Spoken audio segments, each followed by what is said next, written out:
Hi everybody, how are you all doing today?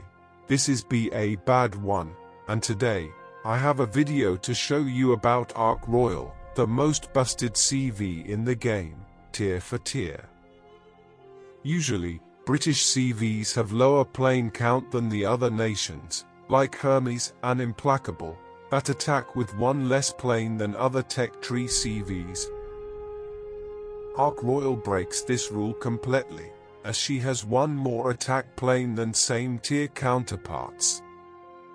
British CV's armament gimmicks push Ark Royal over the busted line even further, as the carpet bombs and inverted torpedo cones make it so that enemies can hardly evade Ark Royal's attacks and end up perma-flooded or fired. Not even ships know for good AA, like California, can get away with it, as a good CV player knows how to preserve planes and attack these AA ships when they are isolated and get them through damage over time. Usually DDs are also hard to hit, but since the amount of bombs dropped by these planes is so big, they need to be very lucky to be barely hit by the carpet bombing. That is why I have Dennis Boyd with inspirations to improve bomb damage, using Louis Dufournet and Pedro Lima Santos, although he also improves secondary battery and torpedo damage. If you feel like focusing on the torpedoes instead, all you need to do is change Louis Dufournet for Rezo Tanaka and switch skills out of sight for hidden threat. You will see here, in this segment, that we have no difficulties at all to hit this enemy DD twice, getting to use the damage consumable due to incapacitation and then getting her with a permanent fire. After this, all you have to do is to repeat it, and you can do this against any ship class, as you can focus the bombs really well when you have time to prepare the attack. You can even get away with some blind drops in smoke due to the sheer amount of them dropped. Anyway, I like to cycle squadrons, at least on the start of the match, to keep both types of airplanes regenerating. Plus, I wasn't expecting the DD to leave her smoke screen. She got greedy, it seems, and left the security of the smoke cloud, so I tried to hit her with the torpedoes.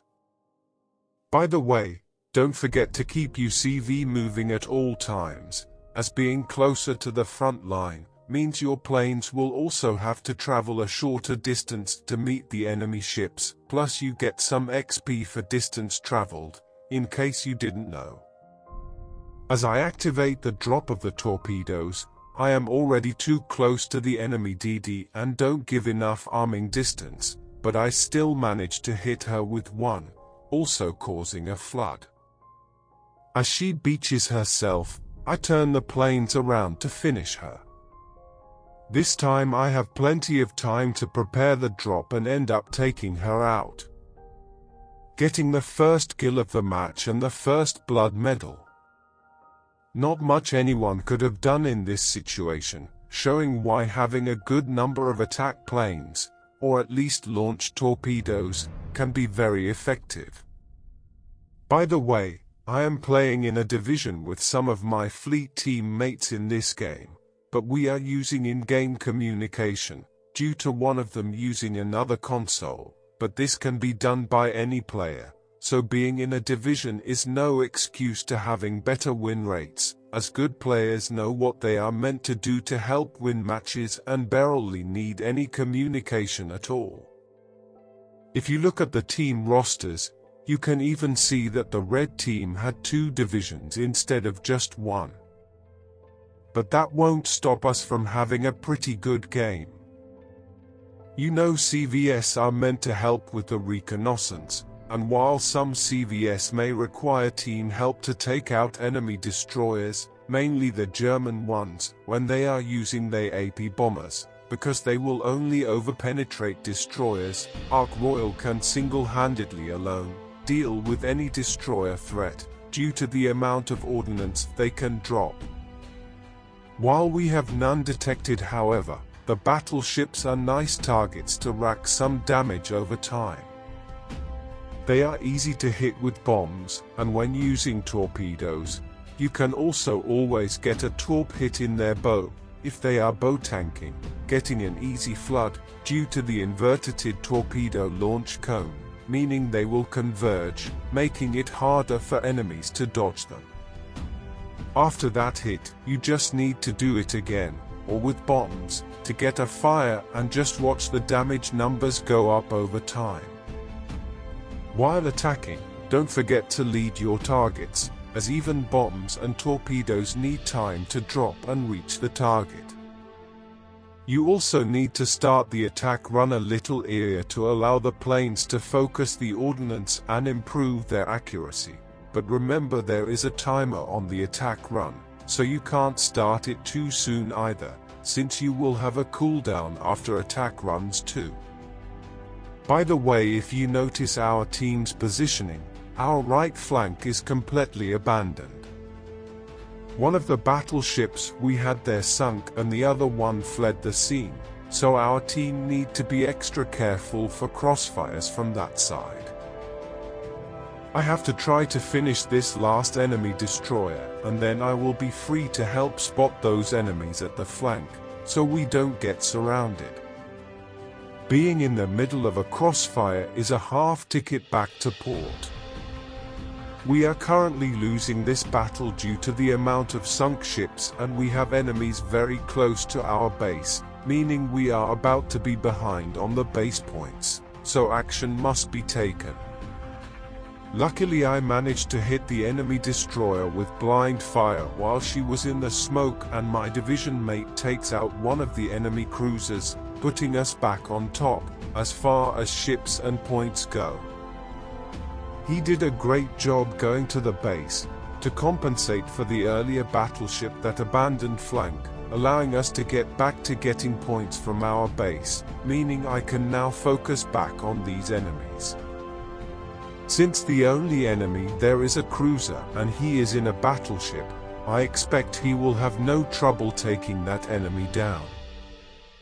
We now have all the enemy battleships in front of us, displayed in a buffet manner, so now we can cycle the planes again, to use a few torpedoes, that they will have a hard time to dodge. Our division mate is barely alive, as he takes down the cruiser, but manages to do so, as expected. Some of the enemy battleships are already on low health, so I request my team to take some off the board. You should always prioritize finishing close to death enemies, so there will be less guns firing at you and your teammates. And now, this is starting to turn into a steamroll, as there are only 4 enemies left alive, though one practically doesn't really count, as a sneeze will tag her out, and we only lost 2 ships on our side. You can see here how the torpedo launch cone gets inverted while comparing to others' nations, meaning the torpedoes will converge, which is very useful to aim at targets. We almost hit the second battleship with the torpedo that didn't hit. One of the reasons why ships shouldn't be too clumped together. You can take hits that were not meant for you, and also you can create crossfires this way. In here I totally flunked the torpedo drop, as I had a button malfunction and could initiate the drop in time. Not to worry though, as another bomber squadron is about to go up and do some cleanup. Since no one took out the battleship I requested fire upon, I guess I will have to do it myself, and not going to lie, I also did some yoinking with the other one, as I saw an opportunity to get the Kraken in this battle, if I played it correctly. You can see I have been taking my squadrons close to enemy battleships that have decent AA batteries, and I still have my plane count pretty much maxed, so this ship is not easily deplaned. You would have to be really careless with your planes or have a match heavily loaded in California's or AA build battleships in order to get her deplaned. And this is where I got a little greedy. The battleship on the left was doomed, being in the middle of my teammates, but I went there to secure my 4th kill, while leaving the one on the right to finish later. The things one has to do for a medal. Anyway, the other one ends up being taken out by one of my teammates, so all efforts are now going to be put into sinking the enemy CV. To be fair, I think this was a very middle match for Ark Royal, because I dedicated so much time onto taking the enemy destroyers out, but that is good CV team play. If one want to go for damage values, this ship can be a real pain on battleships, but I don't like to be that greedy. We cannot get it with the other battleship, but we still have the enemy CV to give us a chance on that very desirable medal. I was taking the Capit bombers again here, since the bombs have a faster attack time after being dropped, making them better to try to steal kills, but since I ended up not being able to finish the enemy battleship, they will do nicely to use on the enemy CV, to set a fire and make her burn her damage control consumable. The enemy CV took out our division mate in the meantime, as he was already very low health, but we are about to spot her for our team and then we can get some payback.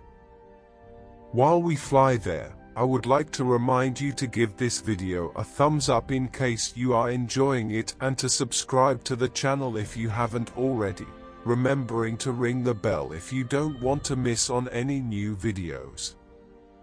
I would also like for you to give some feedback, comment or ask any questions in the dedicated area below, that I will answer them all. Anyway, while all this time passed, I should have made a pre-drop to send some of these bombers back to the CV, so I would not get so many destroyed. When attacking CV, all you need is some buffers over the attack squadron, so you have enough planes for a full attack, as after it, any remaining planes will be shot down, due to the automatic CV fighter squadron and the powerful AAs.